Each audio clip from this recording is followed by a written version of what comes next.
Somos el grupo número 1. Vamos a hacer el caso del análisis de Sharon la hechicera.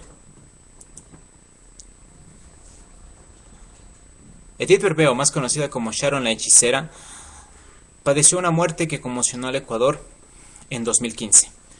El evento estuvo rodeado de múltiples circunstancias que no fueron esclarecidas debidamente. El evento empezó en Olón, en donde la familia tenía una relación con familiares y amigos. Después se trasladó con su conviviente, Giovanni, a cerca de Montañita. Aproximadamente por diferentes eventos, tanto las 22:40, en una gasolinera de Manglar Alto, se abastecieron de combustible. Después los carros avanzaron por separado. Una vez que llegó a Monteverde, según declaraciones de Giovanni López, se llegaron a un lugar en donde tenían que hacer compra de comida y abastecimiento de combustible. Finalmente, después de cosas no esclarecidas y de hechos en donde se demostraban que el vehículo no tenía una constancia o una consistencia en las circunstancias en las que fue hallado frente a las versiones, Sharon fue encontrada muerta la madrugada del 4 de enero del 2015 en la comuna de San Pablo, ubicada en la ruta Espondilus, provincia de Santa Elena. El conviviente fue juzgado por femicidio y después de 2 veces y dado 26 años de prisión. A continuación, Andrés dará el caso de la policía del CTE. En cuanto al policía de la CTE, lo que se hizo, los miembros de la CTE actúan demasiado tarde en el aislamiento de la escena del crimen, ya que en el lugar de los hechos había una gran cantidad de personas mirando el accidente. ¿Qué tuvieron que haber hecho? Los policías de la CTE, como miembros de seguridad vial, deben colaborar aislando de manera inmediata la escena del crimen. Además, los policías de la CTE, de cierta manera, contaminan la escena del crimen involucrándose en un proceso que no está en su competencia. Ellos tenían que comunicar inmediatamente a la Policía Nacional y Policía Judicial sobre lo suscitado en la vía y sin manipular todos los vestigios e indicios que se encuentren dentro de la escena del crimen. Los miembros de la CTE que estuvieron en la escena del crimen emiten un parte apresurado dando información sin respaldo técnico. En el parte emitido únicamente se debía exponer datos generales del accidente que transitó sin involucrarse en la escena del crimen. El desconocimiento de los miembros de la CTE de cómo actuar cuando se presenta accidentes de tránsito que involucren muertes violentas, específicamente al cómo tratar los indicios en la escena del crimen para colaborar con la cadena de custodia. Lo que se debe hacer es capacitar a los miembros de la CTE respecto a la escena del crimen y la cadena de custodia, y sobre todo la competencia que tiene la CTE frente a accidentes de tránsito que involucren muertes violentas. A continuación, mi compañero Marco continúa con el análisis. El médico legista en el caso Sharon fue Yesenia Sánchez Murillo. Ella realizó varias actividades que se van a analizar y vamos a ver qué es lo que realmente tenía que hacer.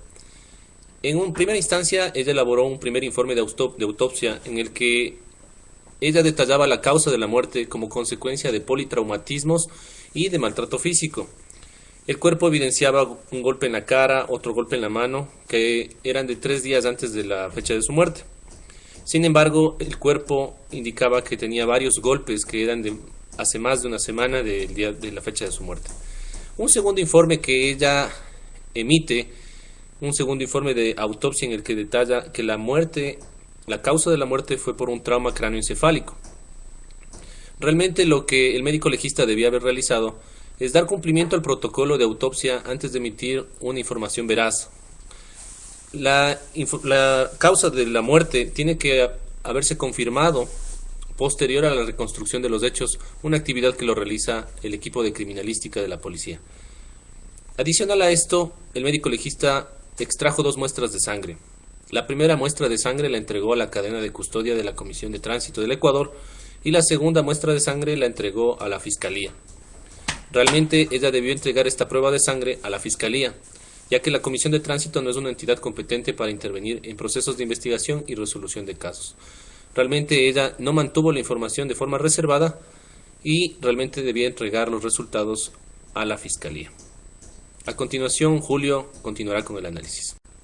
Bueno, vamos a analizar lo que sucedió o lo que hicieron o dejaron de hacer los paramédicos. Los medios de comunicación manifiestan que luego del accidente Sharon fue auxiliada por los elementos de la Comisión de Tránsito del Ecuador e inmediatamente trasladada hasta el hospital Liborio Panchana en la ambulancia del Cuerpo de Bomberos. Los medios de comunicación manifiestan que Sharon llegó a la en una etapa de sistolia, es decir, sin signos vitales, con sangrado por los oídos debido a un trauma cerrado en el tórax.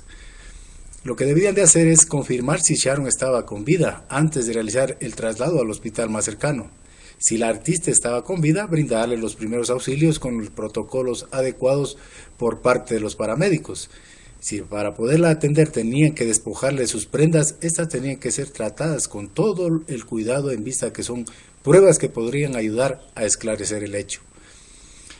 Lo que podemos suponer es que la Comisión de Tránsito llega primero, la auxilia, mas no le brindó los primeros auxilios, hasta que lleguen los bomberos y se hagan cargo, la estabilicen y la puedan evacuar al hospital. La Comisión de Tránsito debía hacer constar en el parte cómo fue entregada al cuerpo de bomberos la paciente. Los paramédicos del Cuerpo de Bomberos debían de reportar la forma con la que fue atendida y trasladada a la paciente a fin de determinar procedimientos. Con la llegada de los paramédicos al lugar del accidente se alteraron los indicios en la escena del crimen por salvarle la vida de la paciente. Tratar de contaminar lo menos posible el lugar del accidente y de concretarse en salvar la vida de la paciente. Esta ha sido la presentación del grupo número 1. Esperamos que haya sido de su completo agrado.